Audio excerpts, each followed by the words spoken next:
Welcome to Crimson Clues, the home of thrilling mysteries and shocking twists. Don't forget to subscribe and hit the so you never miss a clue. Now let's start the mystery. Murder at the Peacock Ball, Chapter 1, An Invitation in Iridescence.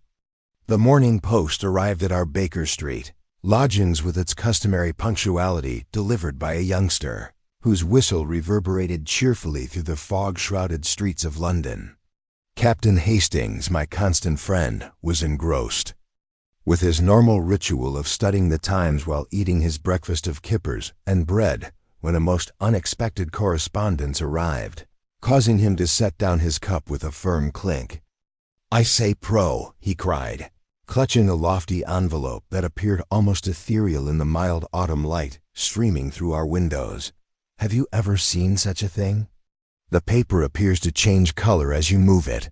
From my seat at the breakfast table, where I was paying careful attention to my coffee ole and croissant, I regarded my good buddy with the mild fascination that such moments of amazement often elicited.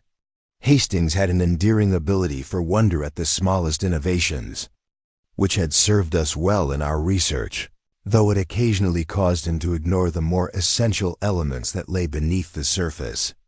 "Ah, Moni," I said, laying down my cup with the same care that I used for all of my morning rituals.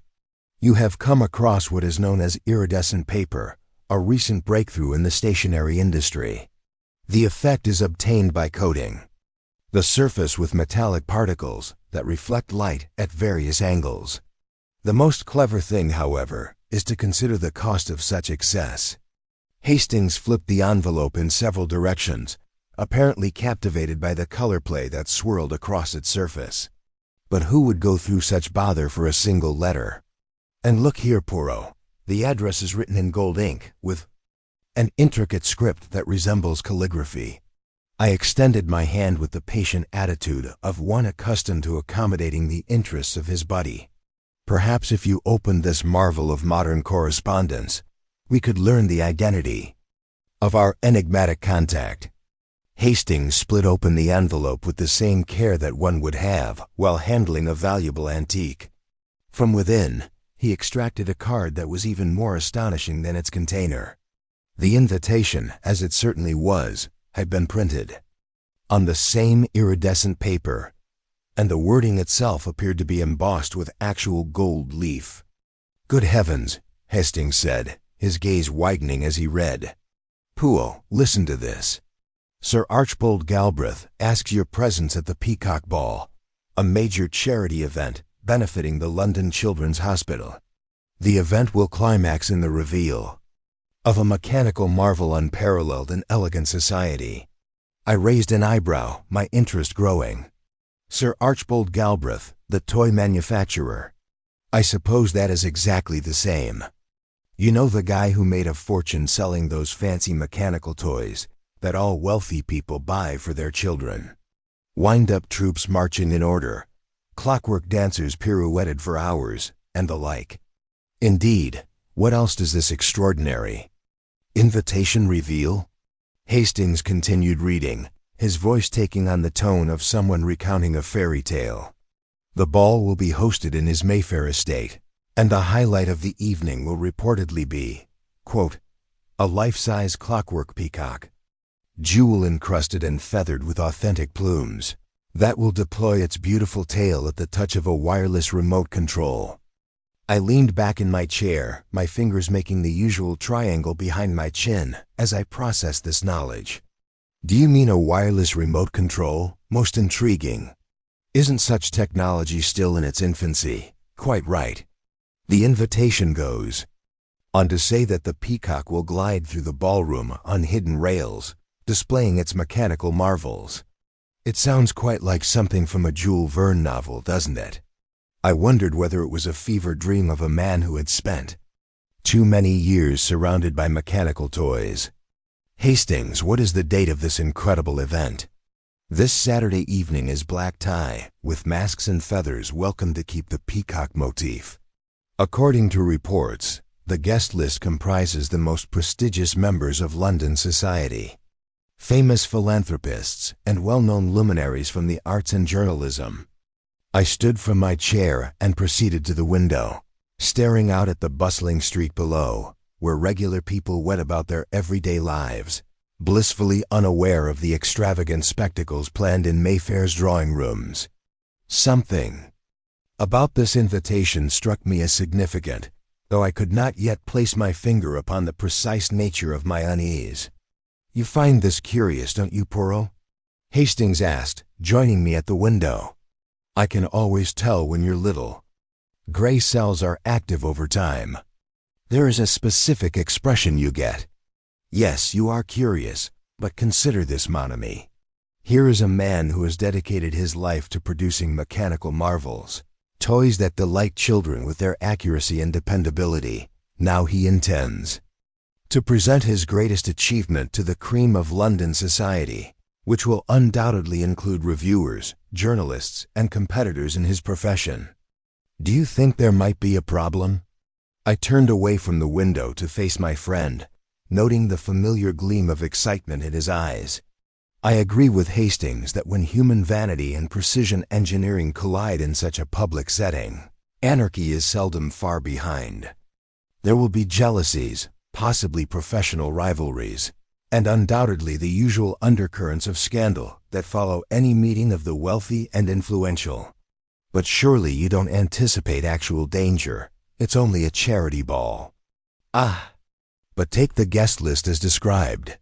Philanthropists may compete for social standing, artists who depend upon the praise of wealthy benefactors, journalists who seek dramatic news. Add to this a mechanical marvel that marks the height of its inventor's achievement, and you have all the makings of a drama. Hastings scanned the invitation once more, his expression getting contemplative. "You know, there's something dramatic about this. The elaborate invitation, the mystery mechanical peacock, and the focus on masks and costumes, precisely. And, in my experience, when someone puts on such an extravagant theatrical spectacle, they usually have more in mind than just charity. No, mon ami, I believe we'll accept Cyril's invitation. The little gray cells tell me that this Peacock Ball may turn out to be far more eventful than its host anticipates."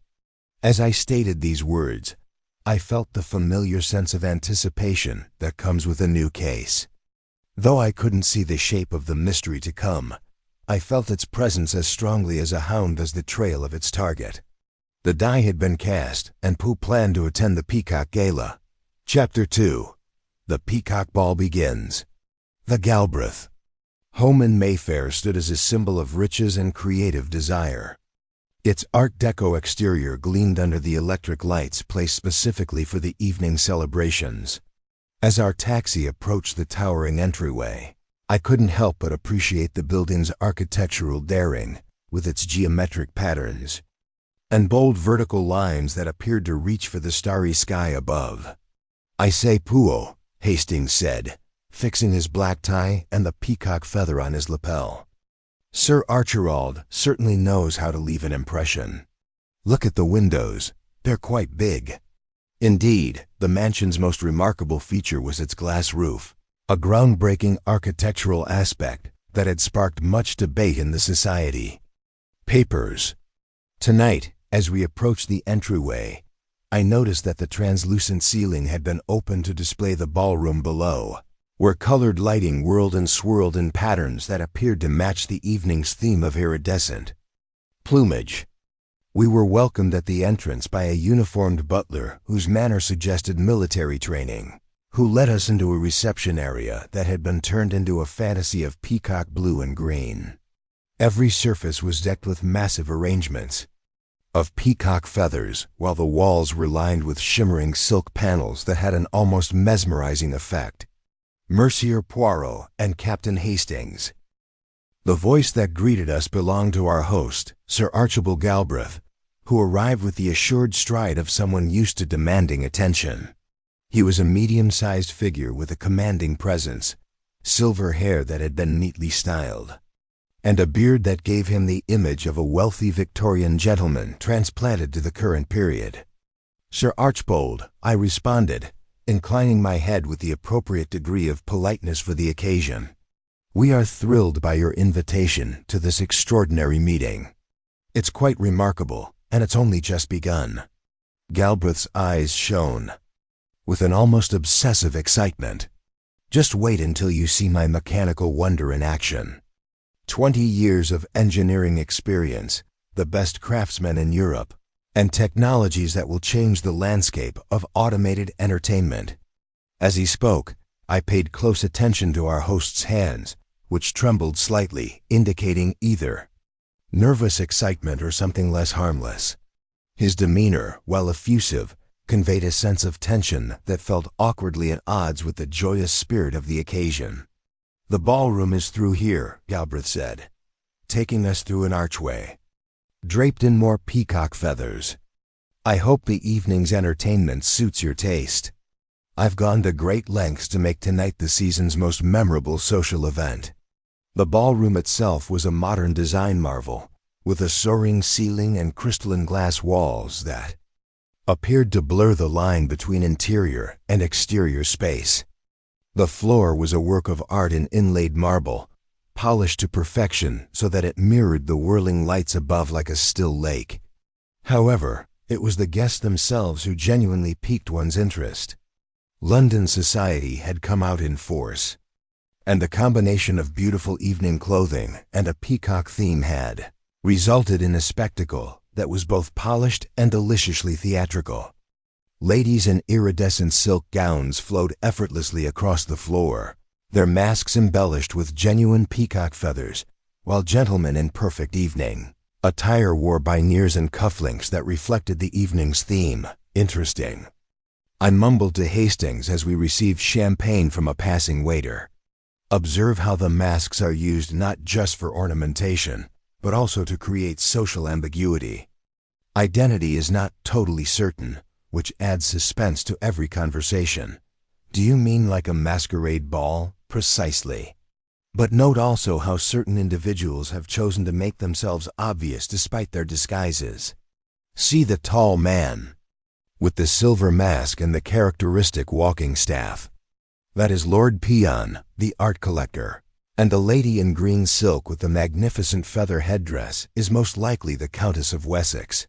As I spoke, my attention was drawn to a person who stood out from the crowd, a woman whose demeanor conveyed both elegance and predatory awareness.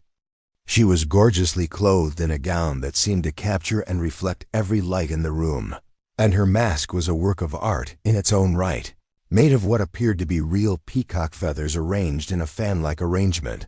"That lady there," I said with a small gesture.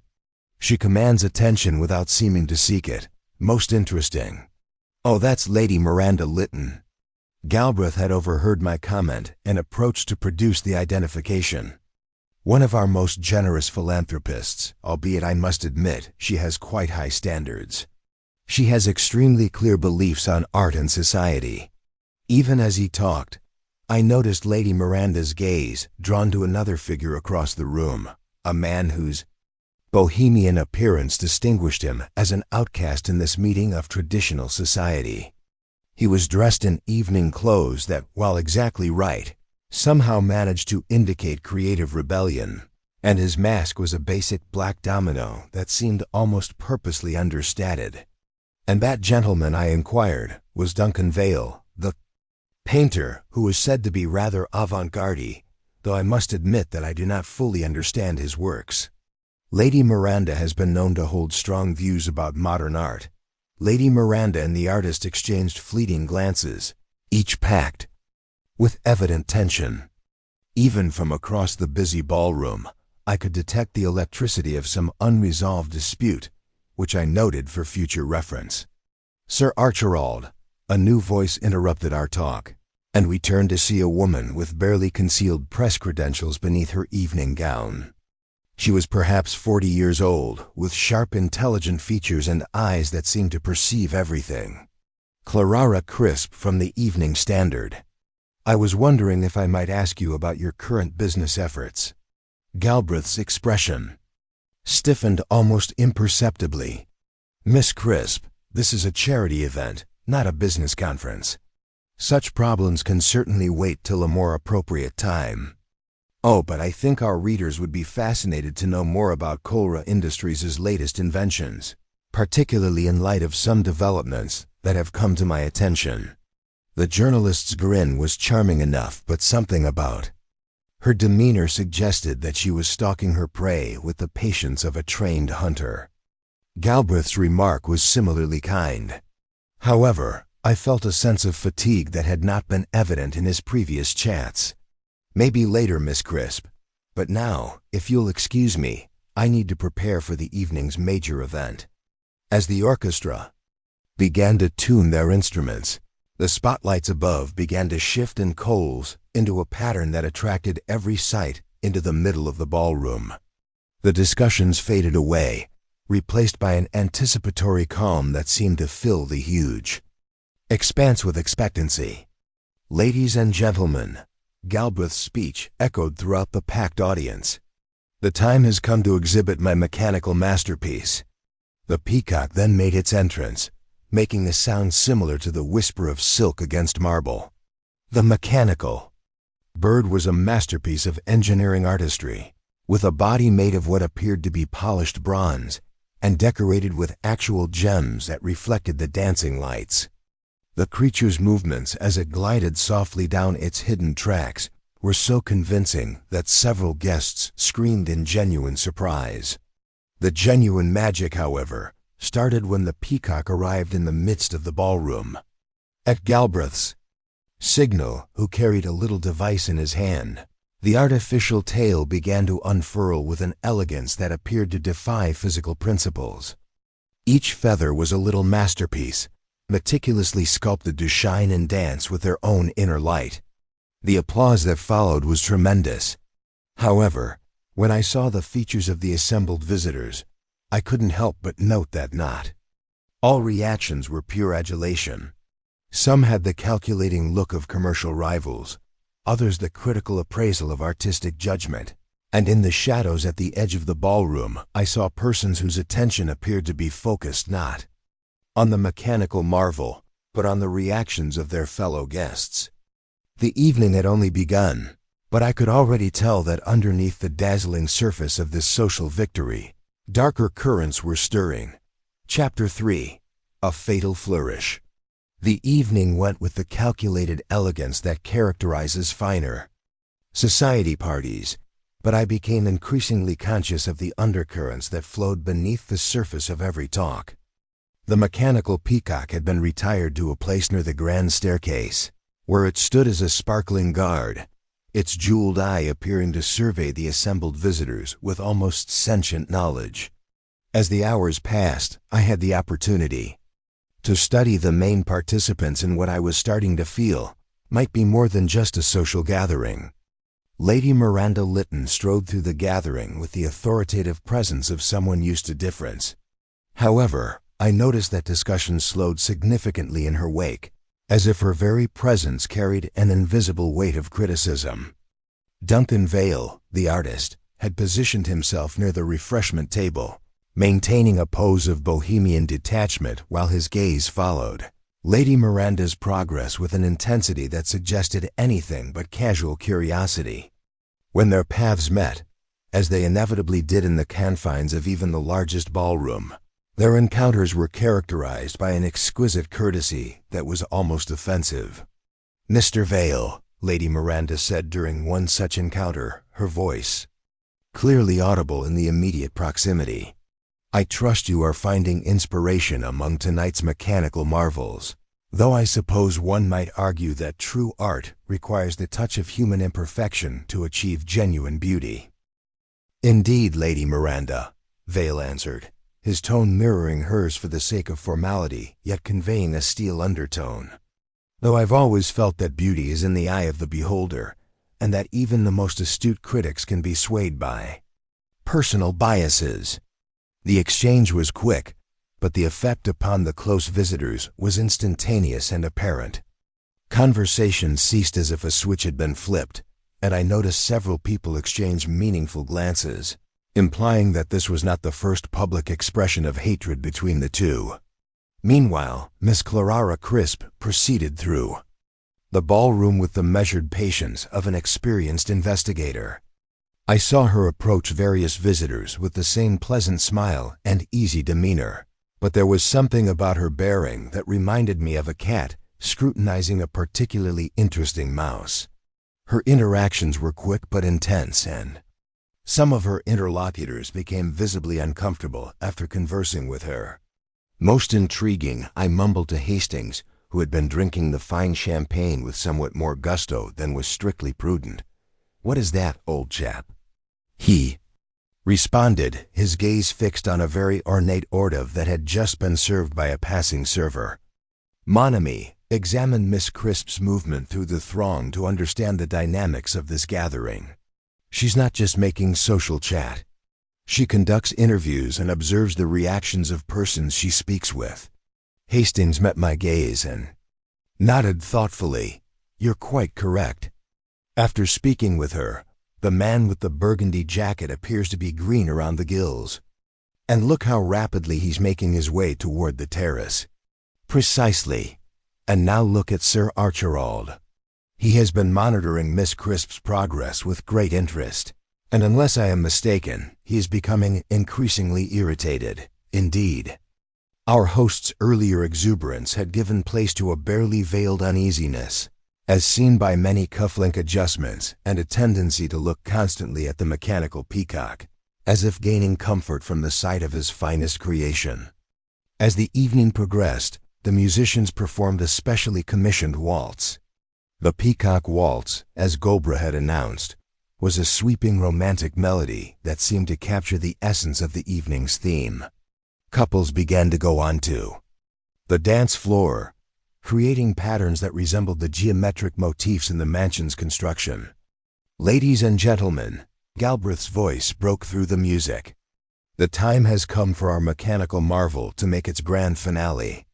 The peacock, which had stayed immobile throughout the evening, began to move once more along its buried rails. As it approached the center of the ballroom, Galbraith raised the wireless control device with a theatrical flourish, drawing every eye in the room. He announced the ultimate triumph of precision engineering.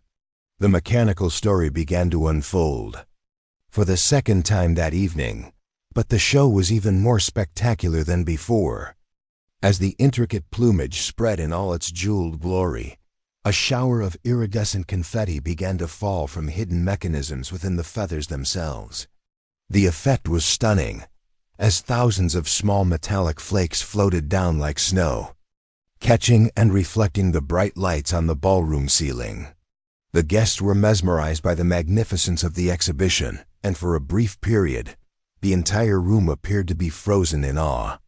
The confetti continued to fall, creating an almost ethereal ambience that turned the ballroom into something out of a fairy tale. Lady Miranda Lytton emitted a voice that cut through the magical silence like a dagger through silk, just as the last of the dazzling flakes began to settle on the marble floor. Her strangled gasp was quickly followed by a convulsive movement that shattered her champagne glass on the marble steps of the great staircase. She wavered for a minute, her hands grabbing for her throat in an expression of sudden, overpowering distress. "Help me," she muttered, her voice barely audible above the dying notes of the waltz. "I cannot."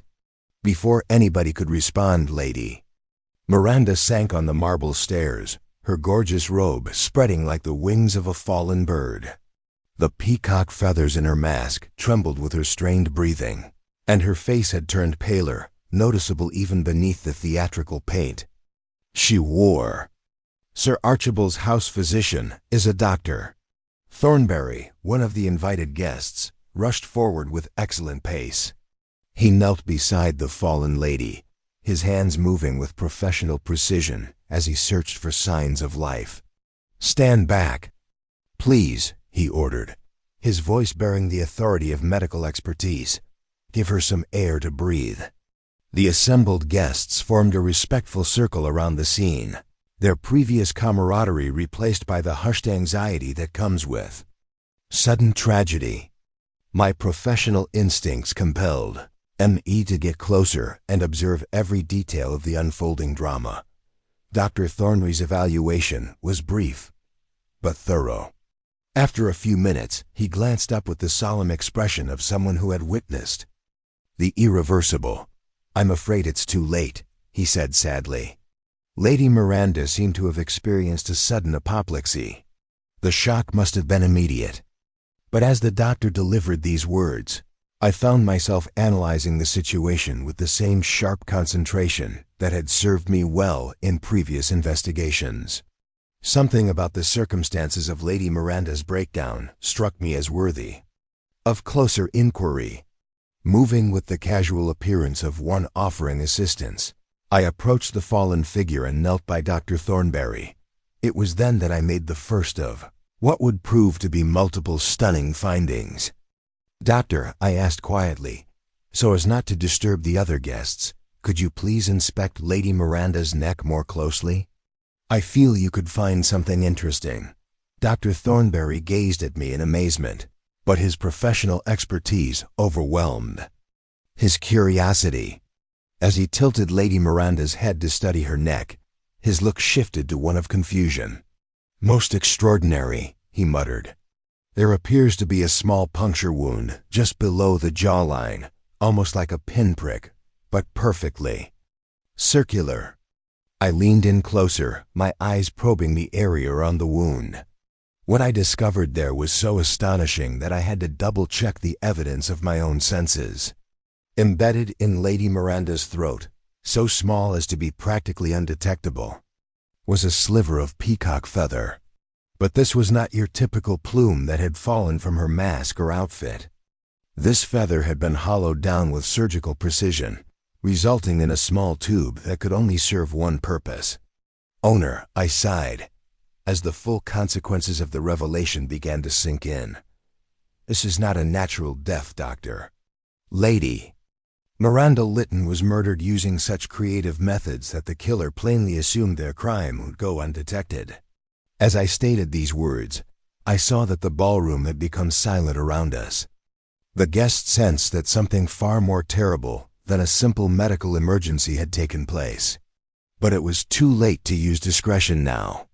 The investigation had begun, and Hercule Poirot was once again confronted with the problem of solving a mystery as meticulously made as Sir Archibald's mechanical peacock. Chapter 4: Ballroom in Lockdown. The word murder had hardly left my lips before the ballroom erupted in a flurry of surprised exclamations and terrified whispers. Ladies held their evening bags with white-knuckled tenacity, while gentlemen fixed their ties with the tense precision of men suddenly conscious that their cozy world had shifted beneath them. So Archibald Galbraith remained motionless beside his mechanical marvel, his face a study in amazement. "Murder," he said again, barely heard above the increasing murmur of worried people. "But certainly, Monsieur Poirot, you're mistaken. Lady Miranda was in wonderful health, and the evening was a huge success." "I fear there can be no mistake," I said, rising from my examination of the body. "The evidence is extremely conclusive. Lady Miranda was slain with a poisoned dart made from a peacock feather and administered with exceptional precision." Dr. Thornberry, who had remained kneeling near the dead, glanced up with the perplexed face of a man whose professional expertise had been tested by circumstances beyond his control. "A poisoned dart? But how is that possible? I saw no one approach Lady Miranda, and she was standing alone when she fell." Before I could react to the doctor's inquiry, a new difficulty developed which would alter our research. A deep rumbling sound, followed by the unmistakable clatter of metal striking metal, transformed the situation from criminal detection to something approaching a siege from somewhere within the mansion's intricate mechanical systems. "Good God!" Galbraith exclaimed, his attention divided between the body at his feet and the sound emerging from the walls around us. "The fireproof shutters. They will activate automatically." As he spoke, huge metal barriers began to emerge from hidden housings above each window and doorway. The sound was menacing, a metallic thunder that seemed to reflect the gravity of our position. Within moments, every exit from the ballroom had been sealed off with reinforced steel sheets. "What is the meaning of this?" questioned Lord Petton, his aristocratic demeanor fraying under the pressure of circumstances. Are we going to be imprisoned here as common criminals? Galbraith's face paled, and his hands trembled as he reached for a control panel discreetly situated near the main door. The mechanism is intended to trigger in the event of a fire or other disaster, he continued, his voice tense with worry. It is intended to prevent the spread of flames throughout the building, but once activated, it cannot be turned off for at least 6 hours. The safety protocols are absolute. 6 hours? Miss Clara Crisp's voice rang out as she pushed through the crowd like a professional reporter, sensing the story of a lifetime. Do you mean we are locked here with a killer among us? The impact of her words on the assembled guests was immediate and significant. The whispered chats came to an end, replaced by a complete quiet that made the ticking of the elaborate clock over the mantelpiece sound like gunshots in the suddenly oppressive environment. Now, I interjected, increasing my voice to address the entire room. There's no cause for panic. While it is true that we are in relatively peculiar circumstances, we must realize that the same condition that confines us also confines the murderer. The crime was committed, yet the offender cannot flee. This provides us a significant advantage in the investigation. Hastings, who had been standing quietly alongside me throughout the crisis, suddenly moved forward with the devoted support that had distinguished our long collaboration. That's correct, Poirot. And if I may say so, ladies and gentlemen, you couldn't ask for a better detective to solve this case. But what should we do in the meantime? The Countess of Wessex inquired, her usual poise rattled by the unusual circumstances. We can't just keep playing with the ball like nothing happened. Sir Archibald responded, his voice bearing the power of a man accustomed to commanding. The ballroom connects to my private study in the conservatory. We have enough refreshment facilities, and the staff quarters are fully furnished for our comfort. I recommend that we make the best of our situation and put our trust in Monsieur Poirot's talents. As the visitors dispersed into smaller groups, seeking solace in familiar faces and calm conversation, I was approached by a figure whose presence I had noticed earlier, but whose significance I was only now realizing. Muso, the man remarked, offering his hand with the fluid ease of someone used to social interactions. I'm Gerald Ashford, the society photographer for several London newspapers. I wonder if I might speak with you privately. I examined Mr. Ashford with the same care that I reserved for other potential witnesses. He was a man of around 35 years, old, with the sharp, watchful eyes that defined his vocation and the easy assurance of someone who moved frequently among society circles. His evening attire was perfect, and his camera equipment was quietly placed on a table near the windows. Certainly, Mr. Ashford, we could step into the conservatory and speak without disturbing the other guests. The conservatory proved to be a marvel of Victorian engineering, its glass walls and exotic plants creating an atmosphere of tropical luxury that seemed almost surreal under the circumstances. Ashford looked around anxiously before responding, his professional demeanor giving way to obvious uneasiness. I must tell you, Mr. Poirot, that I saw something quite peculiar immediately before Lady Miranda fainted. I was about to photograph the mechanical peacock's final exhibition when I observed her speaking to someone in the audience. Indeed, and to whom was she speaking? That's it. I couldn't see clearly due to the masks and other visitors' movements. But I could hear her speech clearly. She was talking to someone about a photograph, promising them the scoop of the decade. I felt the familiar stirring of the small gray cells that signaled the start of knowledge. The scoop of the decade, they were her exact words. Yes, I am certain she appeared excited, almost triumphant. But then the confetti started falling, and by the time I adjusted my camera gear, she was already collapsing. Very interesting.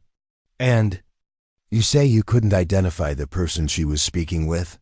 Ashford shook his head regretfully. The lighting was constantly changing due to the colored spots, and everyone wore masks. I have a professional eye for detail, but I couldn't make out the features of Lady Miranda's companion. As I processed this information, I considered the implications of Lady Miranda's final words.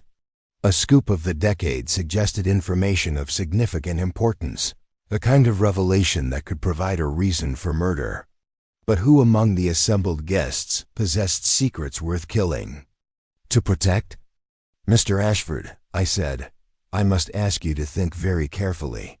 Was there anything else about this conversation that struck you as significant? Any gesture, any movement, any detail that might help us identify Lady Miranda's companion? The photographer was quiet for a moment, his professional instincts clearly engaged in the effort to recall every detail of the scene. There was one thing, he said finally. Just before she collapsed, I saw Lady Miranda reach into her evening bag as though she were looking for something. But her hands were shaking, and she dropped whatever it was. I heard something small hit the marble floor. And did you see what she dropped? No, I'm afraid not. The confetti was still falling, and there was such confusion when she collapsed that I quite forgot about it until just now. I nodded thoughtfully, filing this information away for future investigation. You've been most helpful, Mr. Ashford. Now, if you will excuse me, I must begin the more detailed examination of the scene. As I prepared to return to the ballroom, I reflected upon the curious circumstances that had transformed a glittering social gathering into a locked room mystery. The fire shutters had created an almost perfect setting for investigation, sealing away the outside world and concentrating all the elements of the crime within the confines of Sir Archibald's mechanical wonderland. Somewhere among the masked and bewildered guests stood a murderer who had committed the perfect crime, using the very spectacle of the evening as cover for an act of calculated violence. But as I had learned through many years of investigation, there was no such thing as a perfect crime, only crimes whose imperfections had not yet been discovered. The Peacock stood silent in its mechanical splendor, its jeweled eye reflecting the subdued lighting of the ballroom. I suspected that this magnificent automaton held secrets that would prove crucial to our investigation, secrets that would emerge only under the most careful examination. The hunt had begun, and Hercule Poirot was ready to match his wits against the adversary who had chosen precision engineering as the weapon of choice. Chapter 5: Clockwork and Alibis. The dawn light seeped through the ballroom's glass ceiling with harsh indifference to the catastrophe unfolding underneath. The assembled visitors had spent a sleepless night in the mansion's numerous reception halls, aided by Sir Archibald's staff and the strengthening effects of brandy and strong coffee. As the gloomy daylight showed the entire scope of our imprisonment, I prepared to launch the systematic investigation that would either discover our murderer or place us all under suspicion. Hastings, I whispered quietly to my loyal companion, who had spent the night dozing fitfully in a leather recliner, the time has come to examine our mechanical witness. The Peacock remained where it had been after its final act, a tribute to mechanical artistry that appeared evil in the cold light of day. As I approached the exquisite automaton, I was stunned again by the extraordinary craftsmanship that had brought it to life. Every feather was meticulously created and positioned, and each jewel was put with the accuracy of a master craftsman. Sir Archibald, who had been hanging anxiously around since sunrise, finally joined us as I began my inspection. His face carried the forlorn appearance of a man who had witnessed his greatest victory turn into his worst nightmare. "I cannot understand it, Monsieur Poirot," he murmured, his voice heavy with tiredness and confusion. The Peacock performed perfectly, as intended. There was nothing remarkable about how it worked, and nothing that could have endangered Lady Miranda. "Perhaps not, mon ami," I said, delicately tracing my hands around the base of the artificial bird. "However, before drawing any conclusions, let us evaluate the evidence." What I uncovered throughout my inspection was both enlightening and deeply disturbing. Within the intricate tail mechanism, hidden among the complicated network of gears and springs that regulated the unfurling of the plumage, I discovered a small cylindrical space that appeared to have just been empty. Sir Archibald, I continued, pointing to the hollow space. This socket was part of your original design. Galbraith leaned forward to examine the mechanism, his face becoming increasingly perplexed. No, definitely not. The tail assembly is entirely mechanical, designed only to control the movement of the feathers. There should be no cylindrical chambers of any type. And yet here we have one, finely manufactured and surgically positioned. The question that arises is this: what was taken from this cavity? And when?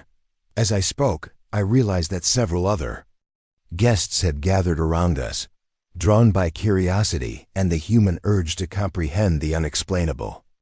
Among them was Duncan Vale, the artist, whose bohemian aspect was accentuated by the harsh dawn light. If I may make an observation, Vale began, his voice measured and suited to evaluating visual details. The cavity appears to have been custom machined. The work's precision shows that the author is well versed in mechanical principles. Missel's assessment is astute, and it raises several interesting issues about the crime's design and execution. Miss Clara Crisp approached our group at this point. Her journalistic senses definitely engaged despite the previous evening's horrific experiences. Poirot said, "I couldn't help but overhear your conversation." If someone adjusted Sir Archibald's peacock to conceal a weapon, it would seem that the murder was expertly planned. Indeed, Moiselle, the level of planning required for such an alteration reveals that this was no crime of passion, but rather a well-calculated assassination. Sir Archibald's cheeks turned pale at this revelation. "But that's impossible," he insisted. "The peacock has been under continual monitoring in my workplace for months. Nobody could have accessed it without my knowledge." "With respect, Sir Archibald," I said gently, "I believe you will discover that someone with sufficient skill and determination could have accomplished such a modification. The question is not whether it was conceivable, but rather who had the knowledge and chance to carry it out." As I continued to investigate the mechanical bird, I began conducting discreet interviews with the major guests, hoping to ascertain their movements during the critical moments preceding Lady Miranda's fall. The task was complicated by the evening's theatrical nature, with masks and costumes creating a deliberate confusion. My first substantive talk was with Duncan Vale, who was musing over a cup of coffee in the conservatory. The artist's demeanor suggested a man dealing with significant inner struggle, and I got the impression he had secrets he didn't want to divulge. "Miss Vale," I continued, slipping into a chair opposite him, "I assume you and Lady Miranda had a professional relationship." Vale's chuckle was bitter and without humor. "Professional relationship. I suppose you could call it that, but I would use a different descriptor. Lady Miranda Lytton was London's most scathing art critic, and she had made it her particular mission to ruin my career. Indeed, what sparked such hostility was her assertion that my art lacked moral underpinning and aesthetic integrity. Her reviews were not just critical. They were character attacks intended to ensure that no reputable gallery would show my works. I observed the artist closely, recognizing the true pain beneath his scathing comments. Such comments must have been professionally damaging, devastating. It was disastrous. In 2 years, I have barely sold a canvas, and my reputation in creative circles has suffered greatly. There are people who believe I had every cause to wish Lady Miranda harm. Nevertheless, you attended her charity ball." Vale's expression became even more concerned. "I came hoping to face her discreetly, to appeal to whatever vestige of human compassion that might exist beneath her poisonous veneer. I wondered whether I could make her comprehend the harm she had done. However, you were unsuccessful in this quest. I've never had the opportunity." She was surrounded by admirers and seconds throughout the evening, and when I eventually approached her, she snubbed me with such contempt that I suddenly paused, his hands stiffening into fists. I told her that an artist's revenge should be poetic rather than personal. But I promise to you, Poirot, that I intended no physical harm. As I absorbed this revelation, I found myself thinking about the complicated emotions that drive human conduct. Vale's resentment was palpable, but something about his demeanor suggested a guy capable of hurt withdrawal rather than violent action. My next interview was with Miss Clara Crisp, who was taking notes in a little leather notebook, despite our extreme constraint. Her professional instinct seemed unaffected by tragedy. Miss Crisp, I addressed her with the same polite formality that I used in all of my interactions with journalists. I wonder if you might spare a few moments to discuss your conversation with Lady Miranda. The journalist looked up from her notes with a quick attentiveness of one accustomed to ferreting out secrets. I chatted with Lady Miranda numerous times. This evening, Miss Upro. She was fairly forthcoming about certain issues that I thought would interest you. Indeed, and what matters were these? Lady Miranda claimed to have evidence of major financial violations at Galbraith Industries. She alleged that there had been unethical transactions with government contracts, such as falsifying safety reports. This revelation struck me with great power. Financial corruption provided a potent incentive for murder, and if Lady Miranda had acquired documentary evidence of such crimes, her death would possibly have been the consequence of a desperate attempt to quiet her. Did she supply you with any specifics about these alleged irregularities? She promised to provide documentary proof following the ball. She looked delighted about the prospect, claiming that the story would cement my reputation as an investigative writer. You thought her assertions to be credible. Miss Crisp thought over the question carefully before responding. Lady Miranda was many things, but she was not prone to idle talk. If she claimed to have evidence of wrongdoing, I would take her seriously. As I finished these initial interviews, I discovered a web of motives and opportunities that appeared to embrace practically every participant at the Peacock Ball. Duncan Vale had creative grievances that may have motivated him to seek vengeance. But the prospect of financial corruption suggested that Sir Archibald himself may have had motivation to permanently silence Lady Miranda. But the mechanical accuracy of the crime bothered me the most.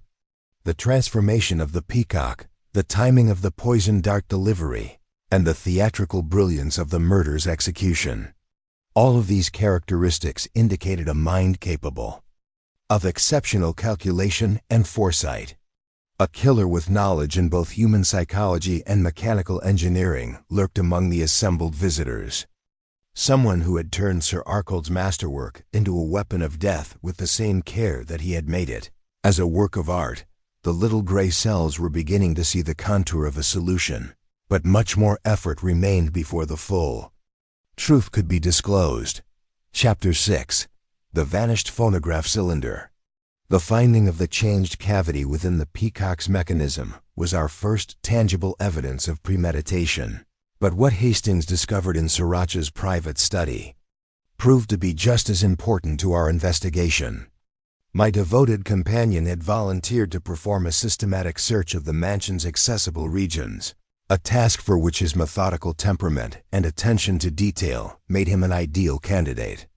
"I say pro," he stated as he returned from his travels, his face showing the expression of someone who has found an unexpected find.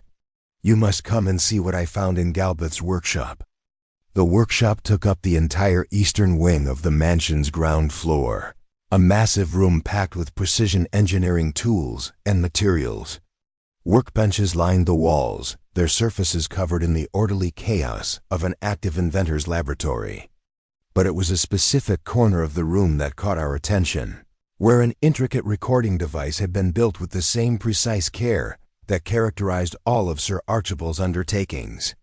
"Most intriguing," I said, scrutinizing the apparatus with increasing interest. The recording apparatus was of the most modern design, capable of capturing sound with astonishing clarity and storing it on wax cylinders for unlimited periods of time. Sir Archibald, who had accompanied us into the workshop, was anxious to explain the device, despite his obvious concern. I record every demonstration of my mechanical creations, he said, his voice full of professional pride that temporarily overcame his anxiety. It is necessary for patent protection, you understand. The cylinders provide irrefutable proof that each idea was first successfully demonstrated. I felt that this was a very wise technique, noticing the orderly organization of the cylinder storage system. You also have recordings of last evening's demonstration. That's the problem, Galbraith answered, his expression becoming worried. I record every performance without exception. However, when I went to check the cylinder from yesterday night's last display, I realized that it had disappeared from the archive. Hastings stepped forward, pointing to a gap in the otherwise perfectly arranged cluster of cylinders. The slot is captioned Peacock Ball Midnight Display. However, as you can see, the cylinder is missing. I carefully checked the storage system, taking note of each recording's accurate labeling and dating. The missing cylinder should have contained the sounds of the Peacock's final performance, as well as any conversations that may have been heard in the moments preceding Lady Miranda's collapse. When did you last see this cylinder? I inquired. As is customary, I withdrew it from the recording apparatus immediately following the demonstration. Before rejoining my visitors, I returned it to its proper location in the archive. However, when I looked this morning, it had disappeared. The consequences of this revelation were significant. Someone had purposefully stolen the recording, which could have held evidence of the murder, implying not only meticulous preparation, but also intimate knowledge of Sir Archer's recording techniques. I asked, who among your guests would have been aware of your habit of recording demonstrations? Galbraith studied the question carefully. I believe there were several people involved. I've written about the approach in technical journals and discussed it with other colleagues and competitors over the years. Anyone with a strong interest in mechanical engineering may have known about it. As we pondered the missing cylinder, I saw a disturbance in the ballroom. Hastings and I exchanged glances before proceeding to investigate, leaving Sir Archibald to mull over the violation of his well-organized archive. We discovered several visitors gathering around the cloakroom that had entered the main hall, their voices elevated in animated conversation. Lord Putin stood in the center of the gathering, clutching a theatrical mask at arm's length with apparent disdain. I found it wedged beneath the coat rack as he was explaining to the assembled group. Most unusual spot to abandon such a thing, and the stink is quite remarkable. I approached the gathering with the determined stride of someone whose professional instincts were piqued. Lord Pemberton, I would like to study this mask. The mask was indeed extraordinary, albeit not for its artistic worth. It was a standard theatrical design embellished with peacock feathers to match the evening's theme. But what made it extraordinary was the distinct aroma emanating from the feathers. Most intriguing, I remarked, softly grasping the mask and analyzing its structure.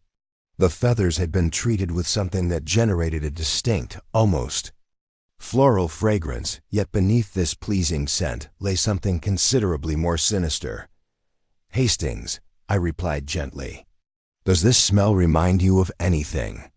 My friend drew closer, his nose twitching slightly at the strange blend of scents. Is there anything medicinal about it? Rather similar to the floral specimens we encountered at Kew Gardens.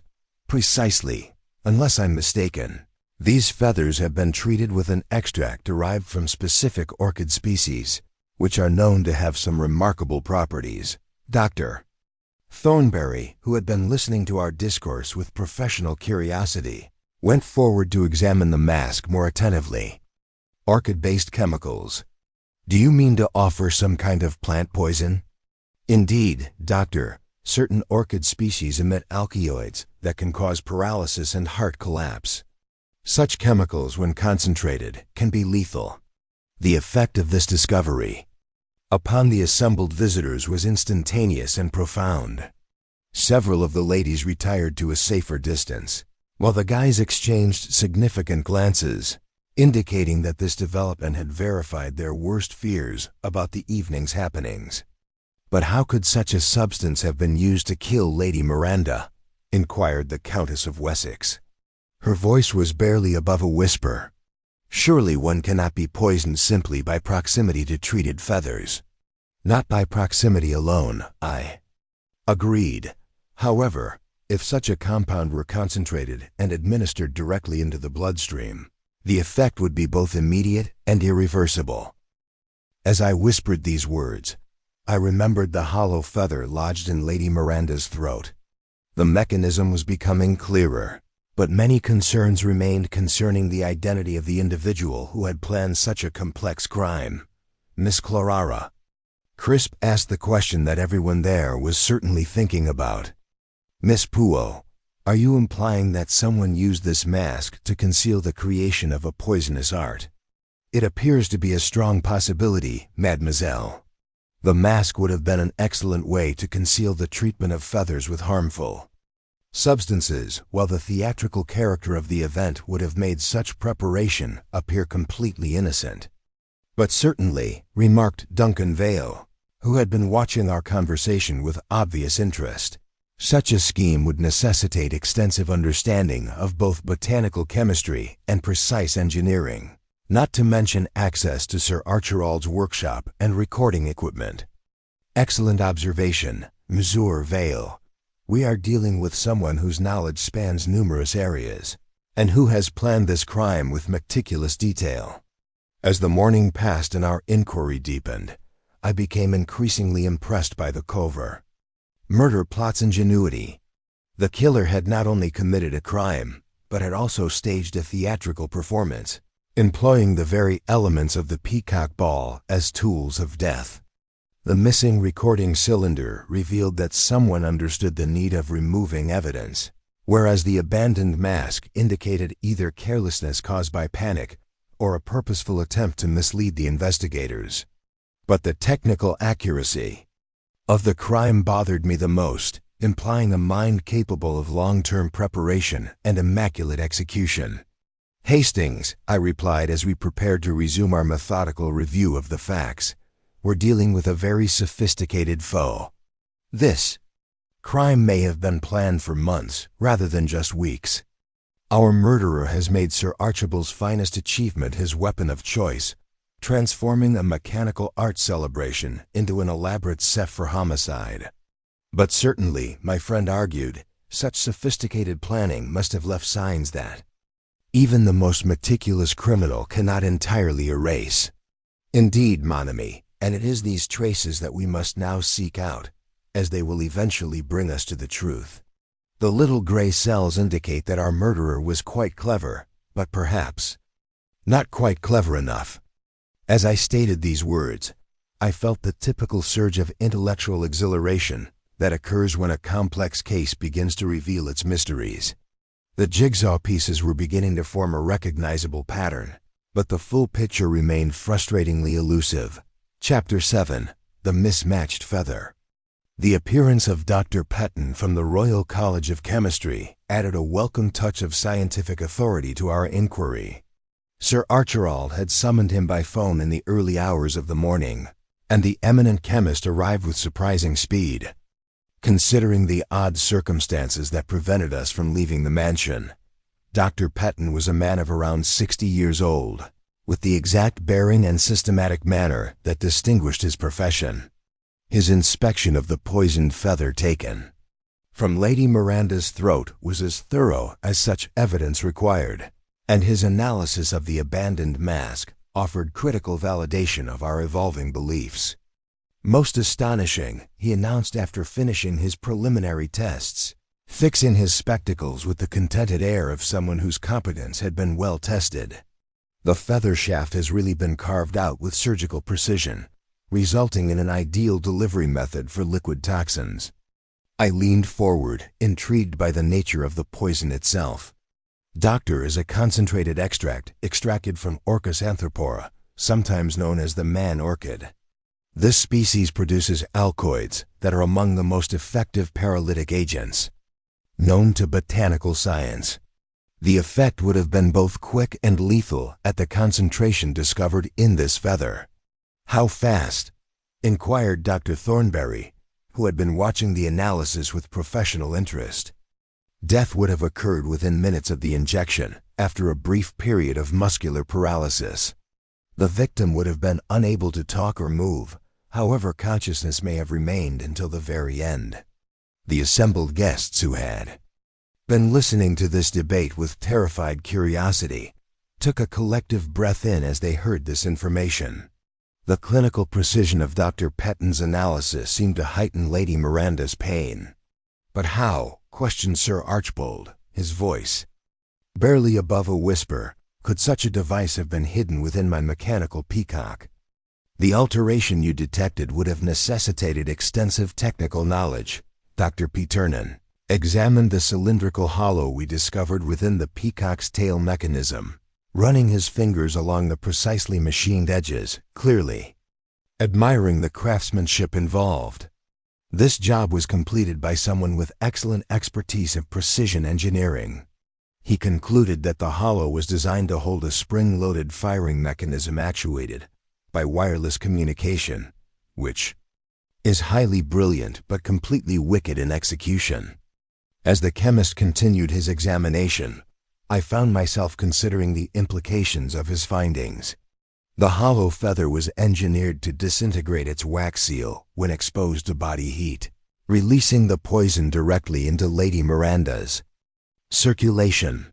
The timing mechanism was adjusted to coincide with the peacock's performance, with the falling confetti serving as camouflage for the lethal bullet. "Doctor, you indicated that the feather was wax-sealed. Can you tell us anything about the makeup of this material?" "Yes, I can. The wax is a special composition that melts precisely at body temperature. Such specificity implies access to specialist materials used in precision production. This aspect struck me as extremely critical since it indicated that our murderer not only possessed technical ability, but also had access to high-quality industrial supplies. The circle of potential suspects was narrowing, but several puzzles remained to be solved. While Dr. Petton was conducting his analysis, Hastings made an important discovery that would help us understand the crime. He had been meticulously inspecting the ballroom floor, looking for any traces of evidence that had been overlooked in the chaos following Lady Miranda's collapse. "Puo," he called from near the base of the huge staircase. "I suppose I found something interesting." The object Hastings spotted was nearly imperceptible against the marble floor, a solitary peacock feather that had apparently dropped during the evening festivities. But as I inspected it more attentively, I discovered that this specific plume was unusual for revealing our murderer's meticulous planning.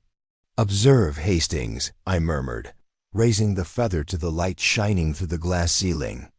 "This feather is identical to those used in the peacock's display, with one important exception. I'm afraid I can't see the difference, old fellow. Take a closer look at the shaft structure. This feather has been hollowed out in the same way as the one discovered in Lady Miranda's throat, but it has never been used. It is, if you will, a spare dart provided by our murderer as insurance against mechanical failure." Dr. Petton studied the spare feather with the same thoroughness as he had the murder weapon, confirming that it, too, had been treated with the lethal orchid extract and prepped for use in the modified peacock mechanism. "Most significant," the chemist remarked, "the manufacturing of many projectiles implies not only careful planning, but also a comprehensive awareness of the hazards involved in such a complicated delivery system." As I pondered the data, I found myself reconstructing the events that led to Lady Miranda's death. The murderer had modified Sir Archibald's peacock months before, adding a spring-loaded firing mechanism that could be activated by wireless control. The poison darts had been constructed with scientific precision, with wax seals calibrated to dissolve at the exact moment of impact. However, the timing of the incident showed the actual complexity of the conspiracy.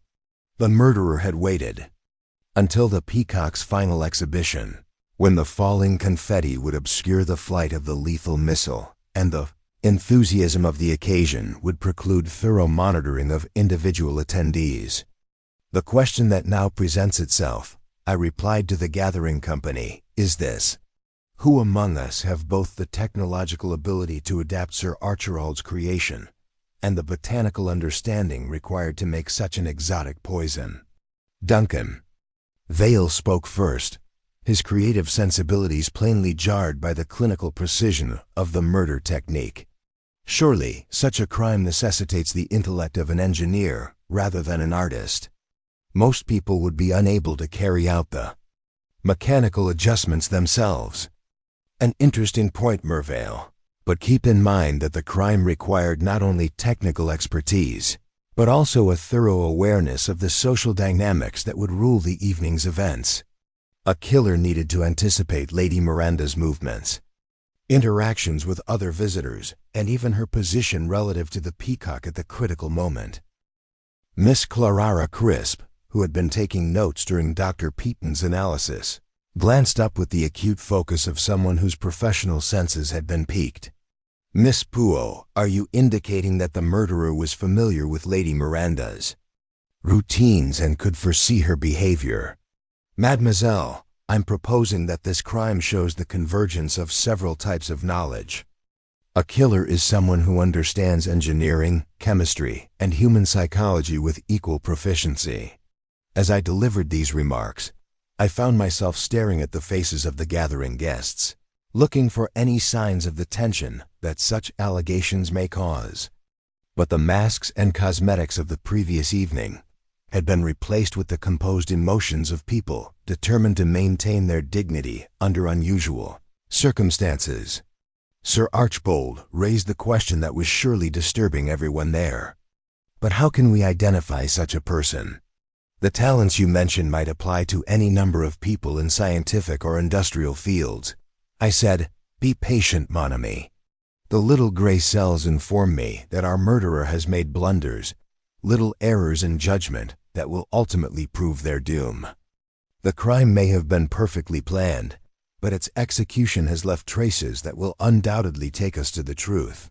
As the second day of our imprisonment began, I felt the typical surge of intellectual gratification that occurs when a complicated case begins to reveal its secrets.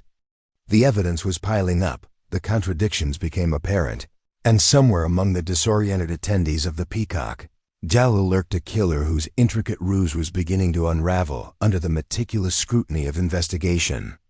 Chapter 8. Phosphorescence in the Winter Garden. The second evening of our forced imprisonment brought a strange sense of suspended animation, as if the usual cycles of existence had been disrupted by some divine intervention. The mansion's electric lighting cast lengthy shadows through the reception halls, where the visitors had formed small groups and conversed in hushed tones fitting for a house of sadness. During this period of forced meditation, I came up with the notion of replicating each guest's specific actions during the critical minutes preceding Lady Miranda's collapse. The process would be difficult, requiring careful coordination and patience from all parties involved, but I hoped it might disclose details that had previously been concealed by the turmoil of the moment. Ladies and gentlemen, I remarked to the assembled group, I propose that we strive to repeat the events of the previous 2 evenings, paying special attention to each individual's motions and places during the Peacock's final performance. The response to this offer was diverse, ranging from Sir Archibald's eager collaboration to the evident hesitation of numerous attendees, who clearly desired to avoid revisiting the horrific events. But the exercise's logic was clear, and the entire company eventually consented to take part in what amounted to a dramatic recreation of a murder. Now I continued, positioning myself close the mechanical Peacock. Let's start with the time Sir Archibald announced the final show. I ask that every one of you return to the position you were in at the time and recollect your subsequent moves as precisely as possible. The process was tedious and even controversial as attendees struggled to recall things that seemed minor at the time, but eventually a pattern emerged that revealed the intricate choreography of the evening's sad finale. Lady Miranda had been standing near the marble staircase, positioned for the best view of the Peacock show. Duncan Vale had been at the refreshment table, but numerous witnesses said he had walked closer to the center of the ballroom as the display began. Miss Clara Crisp had been circulating among the guests with her usual professional insistence, while her Archibald had taken up position near the control apparatus. "Most illuminating," I whispered as the reconstruction continued. But now, we get to the important part. The lights were dimmed for dramatic effect. I'd want to ask you all to recall if you saw any weird motions or activity during that brief time of darkness. The Countess of Wessex made the first noteworthy observation. "I remember someone brushing against me in the darkness," she remarked thoughtfully. "It felt unusual at the moment, because there was enough of room for mobility without such interaction." "And from what direction did this interaction occur? From the Winter Garden?" "I assume someone was moving from the conservatory to the main ballroom." This element struck me as potentially crucial, because the Winter Garden served as a supplemental passageway between various portions of the mansion. I made a mental point to revisit this walk once our repair was complete. As we continued the practice, Hastings made an observation that proved critical to our inquiry. He was retracing his own motions during the performance when he saw something we had overlooked during our initial study of the area. "I say, Pro," he said gently, crouching near the glass bridge that joined the ballroom and the Winter Garden. "There appears to be some sort of luminescent marking on the floor here." I approached the stated location with rising excitement, as the material that Hastings had discovered was truly unusual. A tiny streak of what appeared to be phosphorescent paint had been left on the translucent walkway, emitting an unusual blue-green light that was barely visible under normal lighting. "Most incredible," I exclaimed, observing the glowing trail more attentively. "This substance appears to be a particular pigment that is invisible in regular light, but becomes visible in darkness or under certain conditions." Dr. Petton, who had stayed in the estate to continue his investigation of the physical evidence, joined us in inspecting the phosphorescent marking. His professional examination validated my initial hypothesis regarding the substance's nature. Following a preliminary test, he revealed that it appeared to be a composite of zinc sulfide and radium salts. These materials are generally utilized in specialized applications that need luminescence in the absence of external light sources. This revelation had far-reaching ramifications, since it implied that someone had moved along the glass walkway during the critical moment, leaving a trace that they had not expected to be observable. But it was the exact composition of the phosphorescent substance that gave us the most important hint. "Tell me, Doctor, will such things be widely available to the general public?" "Certainly not. These chemicals are expensive and difficult to get. They are largely employed in scientific research and specialized creative applications. One would require access to chemical supply houses or possibly specific types of artistic materials." As Dr. Petton delivered these comments, my sight was attracted irresistibly to Duncan Vale, whose artistic practice I was aware used experimental processes and unorthodox materials. The phosphorescent trail appeared to point right at him, both literally and symbolically. "Nuale," I said, approaching the artist with the same politeness that characterized all of my questions. "I was wondering if you could tell us about your usage of luminous pigments in your work." Vale's face turned pale, and his hands trembled slightly as he went for his cigarette case. "Yes," he said calmly, "I work with phosphorescent chemicals. They're necessary for obtaining certain effects in my paintings, especially ones that are meant to be viewed in various lighting circumstances. Do you happen to have any of these materials with you this evening?" I, or Vale, struggled with his response, evidently divided between honesty and self-preservation. "I might have had some samples in my evening jacket. I occasionally carry little quantities for blending purposes."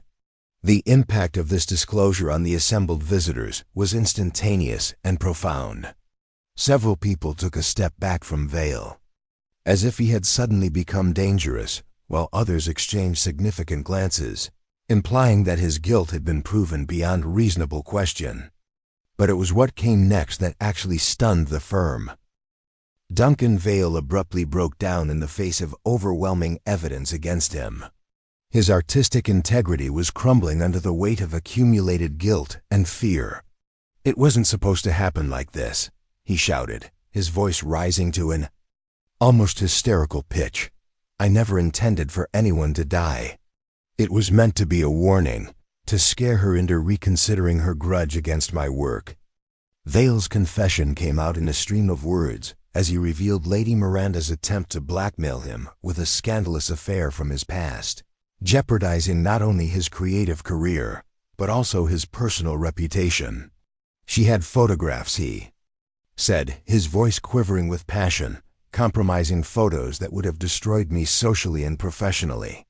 She asked that I give up my experimental work and conform to her narrow definition of acceptable art.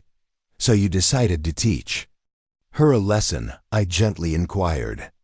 I hoped that if I could show her how easily someone could be damaged, and that she too was vulnerable, she would reconsider her nasty campaign. I demonstrated Claire Crisp how to make poison and how to modify a feather to function as a dart. But I promise to you, May Poole, I never intended for anyone to utilize the information. This knowledge hit the assembled company like a lightning bolt. Miss Clara Crisp, who had been standing calmly near the windows, suddenly became the center of attention in the room. Her face had turned deathly pale, and her notepad had slipped from nerveless fingers, scattering its pages on the marble floor. "You equipped Miss Crisp with the technical knowledge required to commit murder?" I inquired, my voice bearing the quiet authority that distinguished my most serious interrogations. Vale argued, "I thought she was just curious about the theoretical possibilities." She explained that she was researching an article about unusual poisons for one of the sensation magazines. I never imagined she would. But when I studied Miss Crisp's reaction to Vale's confession, I understood we'd only unearthed a portion of the truth. The journalist's countenance conveyed not the horror of betrayal, but the calculated evaluation of someone whose well-planned strategy had been abruptly revealed. The puzzle pieces were finally falling into place, and Hercule Poirot was ready to deliver the entire solution to the most cleverly plotted murder of his career. Chapter 9. The Ballroom Denim. The time has come for the final reveal. That dramatic conclusion that transforms a jumble of cryptic information into a whole and logical story of human purpose and criminal skill. The assembled visitors had formed a semicircle beneath the gleaming chandeliers, their faces tense with the anticipation of people who believe long-awaited solutions are finally within grasp. "Ladies and gentlemen," I began by taking my place in the center of the ballroom, where the mechanical Peacock stood silently witnessing the activities. "We are dealing with a highly sophisticated crime, one that was organized not only with technical perfection, but also with a thorough understanding of human psychology." Miss Clara Crisp had positioned herself near the windows, possibly seeking an escape route that did not exist within our confined environment. Her calm remained maintained, but I noticed a little quiver in her hands and a calculated fatigue in her gaze. "The facts of Lady Miranda's death are now clear," I said afterwards. "She was killed by means of a poisoned dart, cunningly fashioned from a peacock feather and delivered through a mechanism concealed within Sir Archibald's masterpiece. But the true genius of this crime lay not in its execution, but in its conception." Sir Archibald moved forward, his face betraying the worn expression of a man whose life's labor had been twisted to serve murder. "But who could have had the skills required to modify my peacock? The engineering requirements alone would have tested even a professional mechanic." "Mon ami, you've asked an outstanding question that gets right to the heart of our mystery.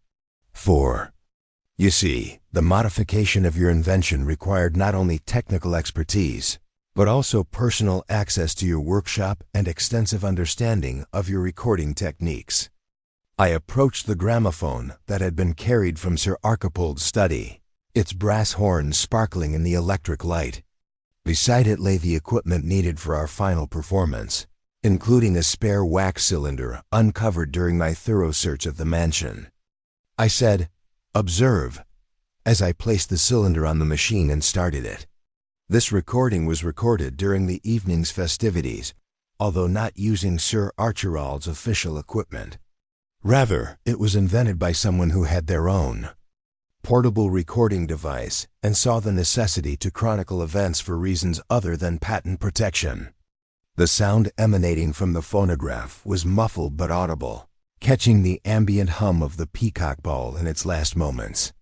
Among the overall commotion of discussion and music, various voices could be heard, including one that was unmistakably Lady Miranda Lytton. "Listen carefully," I said, adjusting the machine's volume. Lady Miranda's final words, recorded for posterity by the same person who murdered her. The recorded voice sounded weak but distinct. "Mr. Ashford will be thrilled with the images I promised him, the scoop of the decade, as I already stated. But first, you must pledge to publish the evidence exactly as I delivered it." A second voice could be heard responding, but the words were less clear. What followed was the unmistakable sound of the Peacock's mechanism operating, but with a vital change that only the most keen ear would discover. "Please note the succession of sounds," I said, stopping the cylinder and addressing the assembled company. The click of a wireless control device occurs a full second before Sir Archibald activates his own mechanism. Someone else had built a replica controller and timed their signal to precisely match the official display. Miss Clara Crisp had become increasingly pale during this performance, but she remained silent with the tenacity of someone who refuses to admit defeat. It was required to expose the entire chain of evidence before her carefully crafted facade could ultimately disintegrate. "The missing cylinder from Sir Archibald's archive reveals a lot about our murderer's foresight," I said. They were aware that the official recording would contain incriminating information, and they made every effort to destroy it before suspicion fell on them. But they had not anticipated the existence of a second tape. Dr. Petton, who had been following my reasoning with scientific curiosity, raised a question about the technical aspects of the crime. But how could Miss Crisp have gained the knowledge required to change the Peacock's mechanism? Surely, such work necessitates extensive engineering understanding. "Yes, it does, Doctor, but consider Miss Crisp's background as an investigative journalist. Her profession needs her to understand complex technical subjects, to interview experts in diverse domains, and to integrate knowledge from multiple sources. She may have easily gained the knowledge required for this crime over several months." As I talked, I reached into my pocket for a little device I had discovered buried among Miss Crisp's personal belongings. It was a small wireless controller, wonderfully built and perfectly adapted to its homicidal aim. This prototype device was stolen from Sir Archibald's workshop during Miss Crisp's previous visits to the manor. She had been studying her expose on Galbraith Industries for weeks, using her press credentials to obtain access to areas that would otherwise be banned. Sir Archibald was profoundly affected by this revelation. His expression conveyed not just outrage at betrayal, but also the painful awareness that his own openness to press attention had provided his guest with the ability to commit murder. "But why?" he inquired, his voice barely above a whisper. "What may Miss Crisp have benefited by Lady Miranda's passing?" "Ah, but that is where the actual brilliance of this crime shines through," I said. "Miss Crisp did not just commit murder. She planned a show to enhance her career while defeating a competitor who threatened to overshadow her professional goals." I turned to face Miss Crisp squarely, seeing how her professional demeanor was finally beginning to crumble.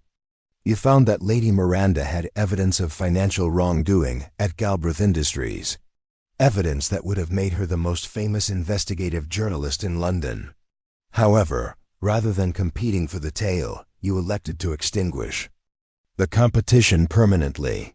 Your concept was brazen in its simplicity," I said, returning to my theme. You would murder Lady Miranda in the most dramatic way possible, then photograph her corpse to generate stunning photos that would eternally cement your reputation. The story would write itself. The strange murder of a prominent socialite was caught on film by a superb photographer who happened to be present at the critical moment. Miss Crisp eventually found her voice, albeit it bore none of her prior confidence. "You can't prove any of this," she replied, barely audible above the ticking of the elaborate clock. "Circumstantial evidence and speculation cannot convict anyone." "Of murder? Perhaps not," I agreed. "However, physical evidence can be quite persuasive. Your camera equipment contains photographic plates that, I believe, will show Lady Miranda's collapse in astonishing detail.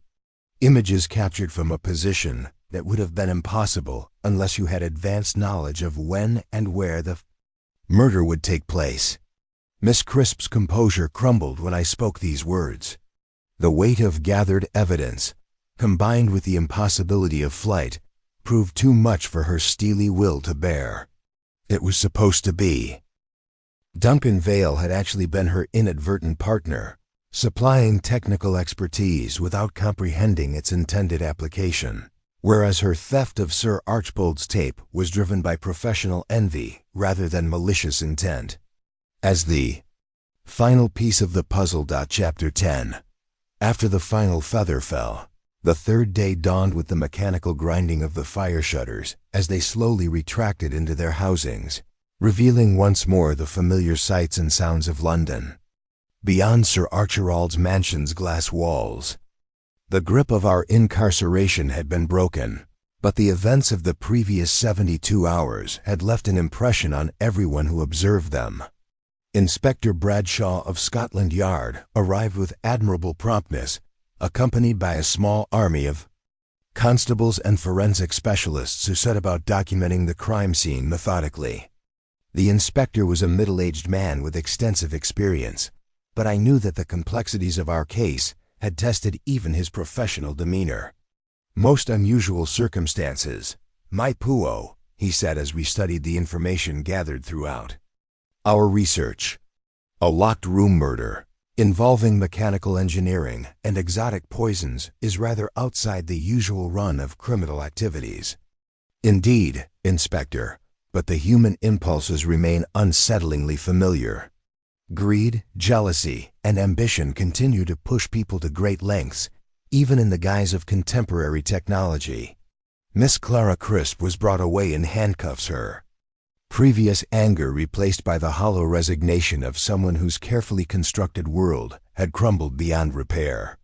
As she exited the ballroom for the last time, her gaze landed on the mechanical peacock, which had acted as both inspiration and instrument for her crime. "I thought I was so clever," she said, more to herself than to any particular listener. "The perfect crime, the perfect story, the perfect career. But I never considered that my pursuit of the sensational might cost me everything I valued, including my freedom." Her statements had a melancholy undertone that struck me as genuinely moving. Here was a lady whose tremendous talents had been corrupted by unbridled ambition, and whose professional skills had been used to commit murder rather than the search of truth that should characterize honest journalism. Duncan Vale watched her leave with a look of deep shame and sadness. The artist's involvement as an unintentional participant was undeniable, but his sincere guilt appeared to provide hope for salvation. "I will never forgive myself for giving her the knowledge she required," he whispered quietly as we stood together near the windows.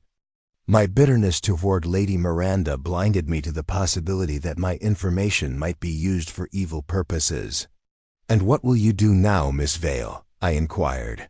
"These events may not have to have long-term consequences for your artistic career." Vale approached the topic with the thoughtfulness of someone whose perspective has been substantially impacted by recent events. "I believe I will paint again, but for a different reason, possibly a series illustrating the consequences of unrestrained ambition, the perils that develop when human talent is separated from moral reflection." I agreed that this was a worthy subject for creative research, and it could serve as both personal penance and public warning. Sir Archibald's reaction to the outcome of our case was complex and very personal. The realization that his greatest mechanical feat had been warped to service murder had deeply shocked him, yet there was also a sense of comfort in his demeanor as he considered the future. "The Peacock will be dismantled immediately," he informed the assembled company.